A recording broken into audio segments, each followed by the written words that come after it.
As a reminder, the commentary for this video is done after the fact, and it'll just be my general thoughts on the game. If you don't want to hear that, you can either go to the individual versions of these speedruns that I posted, or you can just mute the audio on this video. Either way works for me. So I suppose if I want to talk about my thoughts on this game, I should start with how I found out about it. I originally learned about this game and picked it up on the Kind of Funny Games folks' recommendation. They praised this game namely for its story, because they're very story-focused folks.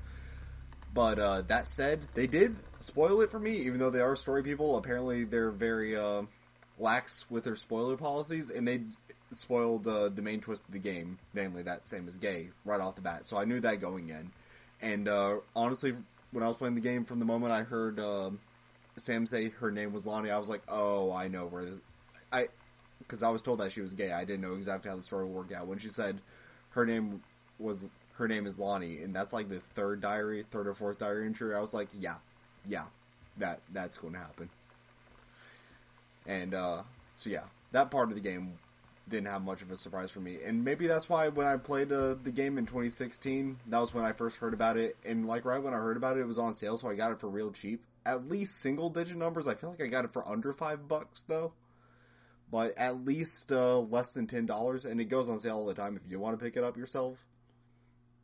But the point is, when I first played it in 2016, I really enjoyed it then.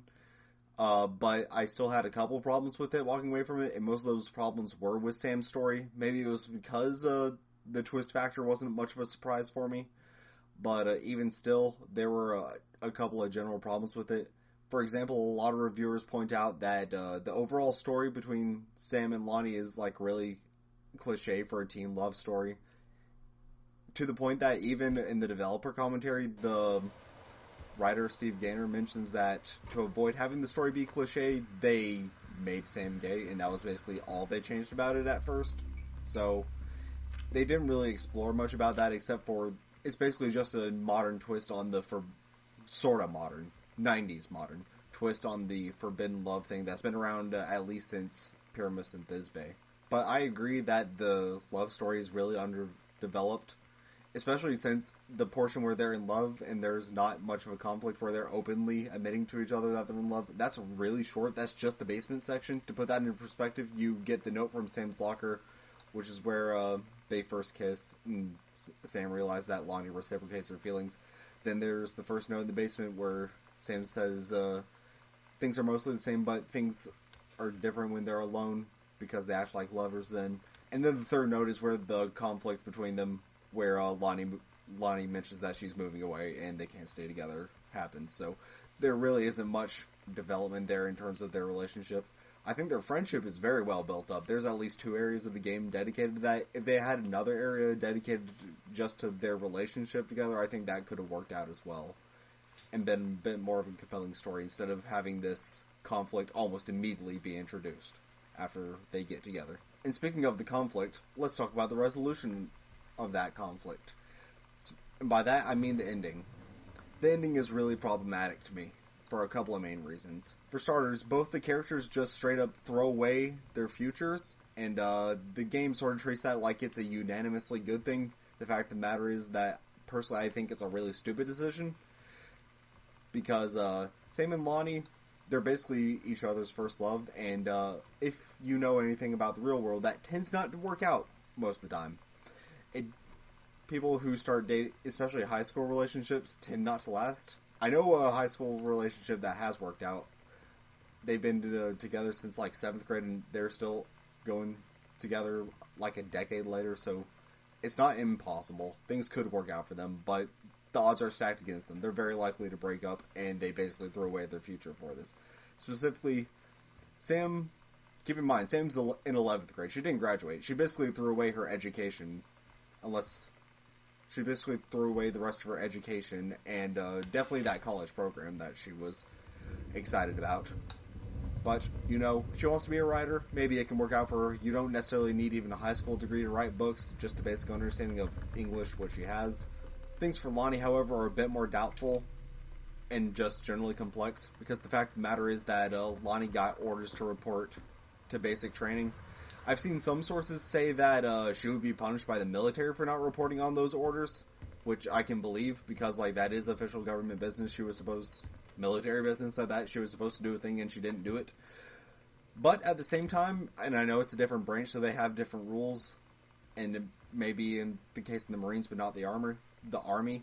But in the Marines, for example, during basic training, you're not considered a Marine until you pass it at the end.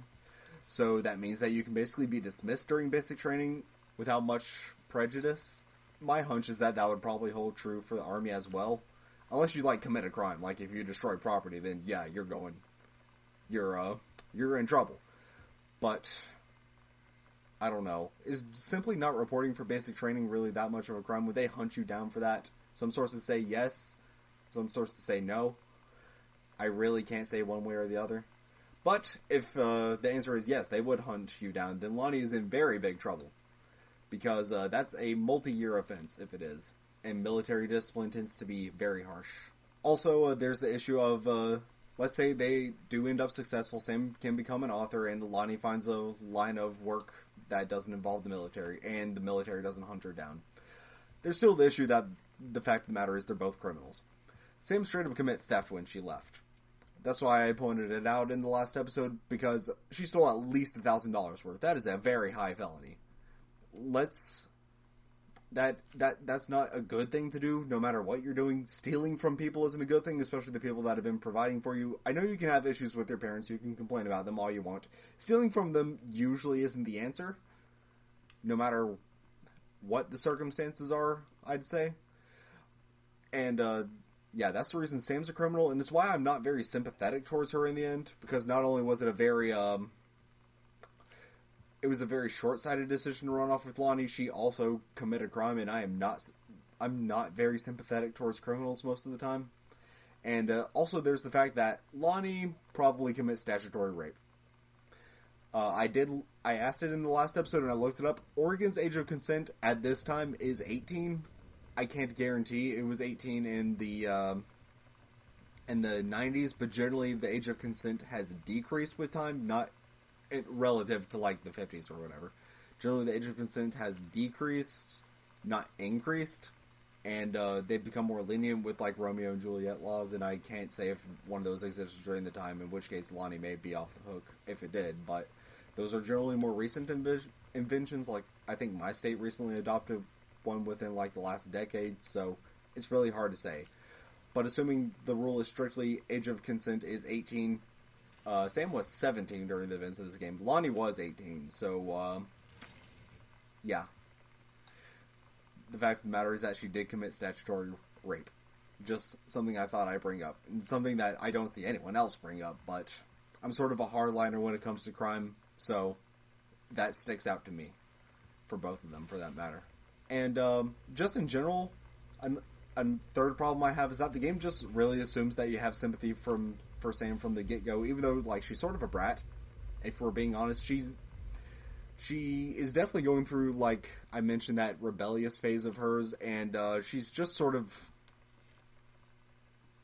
brat may not be the right word, but she's very there's a lot of traits about her that can irk people, myself included, and the game just sort of assumes that you have sympathy from her. And, like, you do at the beginning, because, like, she moves to a new place, she doesn't have any friends. Later in the game there's some bullying, but that doesn't happen at the beginning. She's just isolated, but even that's not much of an issue, because she almost immediately gloms onto Lonnie, and her isolation is over. And she doesn't really get bullied, except for the one note down in the basement. Even in those situations where, when people find out that she's gay and she sort of feels like the world's against her, there are some reasons to support the other people. For example, I think Grossman was right. If there were other people he mentions in the note, if there were other people to punish, he would, but no other people existed. She didn't name them, the people who wrote those slurs on her locker, so what can he do about it? And then, I wouldn't necessarily say I side with her parents on the matter with how they handled the situation, because it's true that very many parents reacted to finding out their child was gay with the "it's a phase" thing, which not the best looking decision for them to make.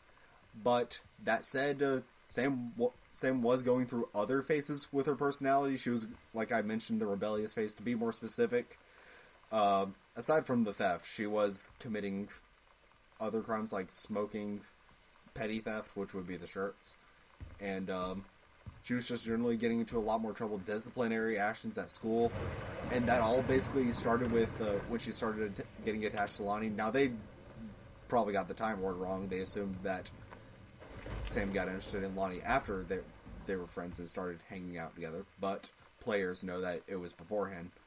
But the point is that it's not impossible to see how they could think that it was part of a larger phase, because most of those changes happened in Sam after she moved and after she started getting attached to Lonnie, or they started manifesting in her behavior after she started getting attached to Lonnie. So it's somewhat logical to assume that that aspect of Sam's personality would also be part of the quote-unquote phase that was caused about by Lonnie's influence, even though, again, we as the players know that's not the case, but in their shoes, it's not impossible to see it that way. Now, I think I've spent long enough complaining about the game. I should talk about what I really like about the game. And, namely the other character stories. Terry's story, for example, and by extension Oscar, is really strong and is definitely my favorite narrative of the game. It's just interesting and compelling to see a man overcome his personal struggles as a failing writer and also to overcome this problem in his past. Because it's implied that, in case you couldn't get the subtext, it's it's not implied, it's implied in the game, but it was confirmed by the developers, that Oscar Mason abused Terry, his nephew, as a child, specifically that Thanksgiving in November 1963, which is one of the reasons why Terry has a fascination with the JFK assassination, because it happened a week before that Thanksgiving, so it was right around the same time, and children do associate time events like that. But because Oscar abused Terry has this thing hanging over him, especially when he moves into the house, that he just can't move past. And that's one of the reasons why he's struggling as an author, and one of the reasons why his marriage is struggling, because he just has that hang up that he's trying to move past. And it's sort of interesting to see, basically see his life fall apart, but then he manages to end up starting to build it up by the end, because he gets that new publisher, he's trying to write a sequel, and it seems like he'll be successful in writing that sequel and getting it published, and he's also working on his marriage. And then there's also the aspect of Terry with his own father, about how his father criticized his writing heavily. Because, if you remember on the board in his room when he was brainstorming ideas for the third novel, he has in the middle, "You can do better," which is the same words that his father wrote as a criticism for his first book. And so it's sort of, even though it's barely explored at all, I think it's just those two notes. It is an interesting aspect. I just wish they could have done more of it. And that's basically the way I feel about Janice's story with her potential affair. There just wasn't enough there. They could have developed it more. And I think it would have benefited from that. Because there's just a few books relating to her marriage struggles and her interest in other sorts of men. But that's basically it. Just a couple books and a couple notes. It's basically finished before it starts. But there's just that little hint there, and I think they could have done more with it. But it's definitely a good concept that I wish we could have saw more of. And then finally, the last aspects of this game that I really want to mention that is really strong is its environmental storytelling. And that's sort of one of the reasons why this game became famous. First of all, because it centers around a gay relationship, and that was really unusual at the time, especially since when this game released, gay marriage was the cultural issue at the time. The gay thing was one of the reasons this game was one part of this game's claim to fame. The other was the environmental storytelling, which is really strong. And I mentioned before Terry with the notes. In the next video, I talk about Sam in the Bible in her closet. Stuff like that it's mostly good. It's not perfect, as I talk about in the developer commentary in a certain aspect, but it is generally good. And it's one of the standout experiences of this game, and it's one of the reasons it sort of redefined walking sims in that way. This was one of the earlier ones, not the earliest. Dear Esther was the first breakout quote-unquote walking sim, I think. But this one really sort of redefined the thing, because it wasn't in your face about it. Of course, Dear Esther wasn't either, but whatever.